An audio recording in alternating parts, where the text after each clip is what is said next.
President Donald Trump is threatening to cut Elon Musk's government contracts as their fractured alliance rapidly escalated into a public feud. According to Associated Press, hours after Trump lamented his breakup with Musk and said Thursday that he was disappointed in his former backer and advisor, and Musk responded on social media, Trump then escalated the feud by threatening to use the U.S. government to hurt Musk's bottom line. Associated Press White House reporter Zeke Miller says this could alter the future of the Trump administration. They are now firing off petty insults back and forth, threatening each other's interests, and it is hard to overstate just how significant that is, not just for the future direction of the Trump administration and the Republican Party, but also key elements of the American defense industrial sector, Miller said. Miller also said that tensions have been brewing between Trump and Musk since the beginning.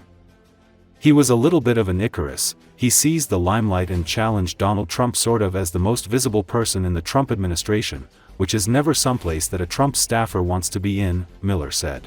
We're watching the relationship between the world's most powerful man and its wealthiest man devolve from a close alliance of convenience and policy agreement to really a petty schoolyard fight playing out on social media before the world's eyes. Just 5 or 6 days after Elon Musk was in the Oval Office being feted by President Trump as he was leading the administration after more than 100 days working, trying to cut government spending on behalf of Donald Trump, who he helped elect him to the tune of more than $250 million. They are now firing off petty insults back and forth, threatening each other's interests, and it is hard to overstate just how significant that is, not just for the future direction of the Trump administration and the Republican Party, but also key elements of the American defense industrial sector. Well, thank you very much, everybody, for being here. It's an honor to be with Elon, who's my friend, and he's done a fantastic job. He didn't need this. He didn't need it. And we find out government's a little nasty on occasion. Hello, Peter. Yeah, thanks. Hello, President Trump. Government's a little bit nasty, Peter. You haven't noticed that? You have. Tensions have been brewing between Elon Musk and the president, really from the moment Elon Musk got to the White House. He was a little bit of an Icarus. He seized the limelight and challenged Donald Trump sort of as the most visible person in the Trump administration, which is never someplace that a Trump staffer wants to be in. And then from there came the policy disagreements, particularly around things like EV mandates and tax credits, which benefit Elon Musk's personal businesses. Where is he? Come on up here, Elon. He created the first major American car company in generations, and his rocket company is... And he only developed the problem when he found out that we're going to have to cut the EV mandate, because that's billions and billions of dollars. good. Pick number 2. That's beautiful. Hello, President Trump. Are you looking to buy or lease today? Well, I'm going to buy. And this may be one of those moments where there's a precipitous break and maybe the floodgates open, and that the direction of this administration from today forward may look a lot different than it has been over the last 130 odd days. NATO defense ministers are set Thursday to approve plans to buy more weapons and military equipment to better defend Europe, the Arctic, and the North Atlantic, as part of a U.S. push to ramp up security spending. According to Associated Press, the capability targets lay out plans for each of the 32 nations to purchase priority equipment like air and missile defense systems, artillery, ammunition, drones, and strategic enablers such as air-to-air refueling, heavy air transport, and logistics. Today we decide on the capability targets. From there, we will assess the gaps we have, not only to be able to defend ourselves today, but also 3, 5, 7 years from now, NATO Secretary General Mark Rutte said. All these investments have to be financed, he told reporters before chairing the meeting at NATO's Brussels headquarters. U.S. President Donald Trump and his NATO counterparts will meet on June 24 to 25 to agree to new military spending targets. We already know we need to spend much more if we want to fulfill all these targets.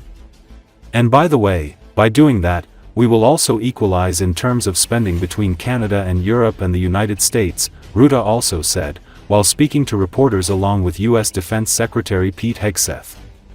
The reason I'm here is to make sure every country in NATO understands, every shoulder has to be to the plow. Every country has to contribute at that level of 5% too as a recognition of the nature of the threat, Hegseth added.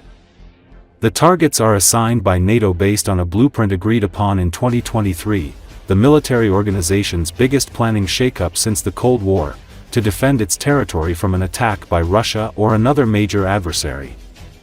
Under the plans, NATO would aim to have up to 300,000 troops ready to move to its eastern flank within 30 days, although experts suggest the Allies would struggle to muster those kinds of numbers.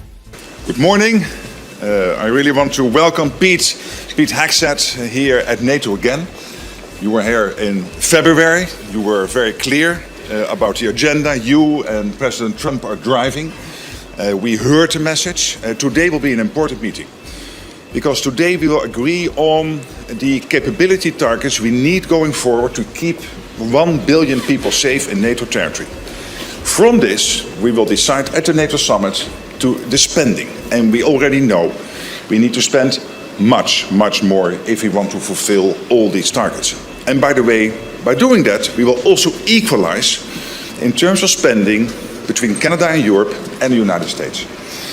There has been a total commitment by the US to NATO, but also this expectation that European and Canadian allies will step up spending, and I'm pretty confident we will get there at the summit. I also want to thank you and the President for what you are doing with Ukraine, driving the peace, engaging with President Putin, breaking the deadlock. And I think that is extremely important, and also today we will discuss Ukraine. So, Pete, thank you for being here. Thank you for your leadership, and thank you for being such a staunch ally. Well, I appreciate it. I want to thank the Secretary General for doing a fantastic job here. Not an easy place to lead. A lot of divergent perspectives, but everybody shares an understanding and a commitment to our collective defense. But nobody has done more, I would argue.